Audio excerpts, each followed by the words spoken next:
Bereshit relate le péché d'Adam Harishon et son expulsion de Gan Eden.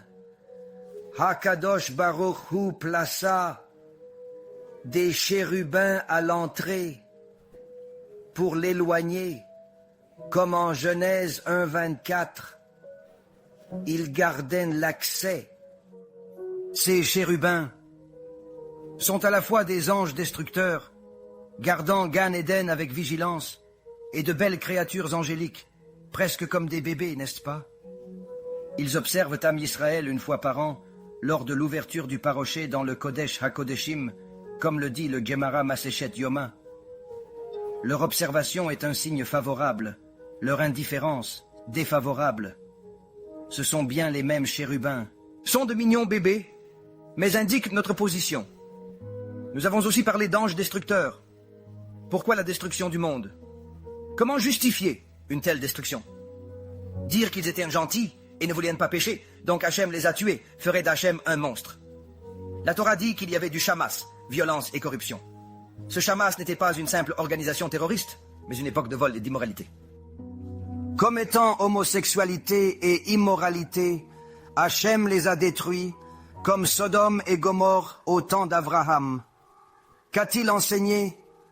Pas Sodome et Gomorrhe avaient de bonnes intentions, Hachem les aime. Non, il les haïssait. En Égypte, il tuait des bébés. Hachem les aimait-il?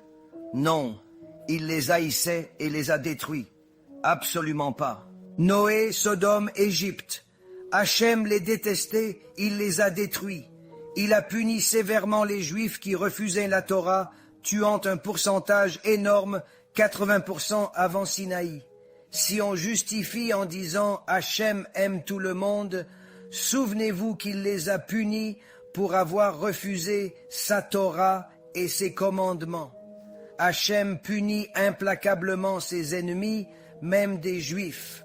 La Torah dit que violer le Shabbat est passible de mort. Dirons-nous, conduisez le Shabbat, Hachem vous aime quand même? Non, il nous jugera. Si certains disent, il ne le pensait pas, Hachem mentirait-il? Non, il l'a dit et l'accomplira. Betchukotai énonce 4 douzaines de malédictions contre les opposants à la Torah. 4 douzaines, c'est clair. Ki Tavo ajoute 100 malédictions terribles. Oui, terribles. À ceux qui ne respectent pas le Shabbat et s'opposent à Hachem. Hachem a-t-il menti ou changé la Torah? Ce qu'il disait alors ne le dit-il plus aujourd'hui? Absolument pas. Non, Hachem veut récompense et punition. Le Rambam ordonne de croire et craindre l'exalté, ne pas agir en hérétique, mais craindre le châtiment divin. C'est essentiel. Dieu a dit, crains l'Éternel ton Dieu. C'est un avertissement et un commandement positif pour le bien. Ceux qui agissent à leur gré, sans considération pour les conséquences de leurs actes, mais plutôt pour craindre le châtiment du béni soit-il à tout moment. C'est ce que le Dieu exalté a dit dans la Torah, craignez l'Éternel, votre Dieu. De plus, l'ordre de craindre est une directive par le biais d'un commandement positif. Et un avertissement par un commandement positif n'est pas considéré comme un avertissement. En revanche, vous pouvez affirmer que « craignez l'Éternel, votre Dieu » est un commandement positif en soi. Et un commandement positif n'est pas utilisable comme avertissement. Par conséquent, craindre Hachem est un commandement positif.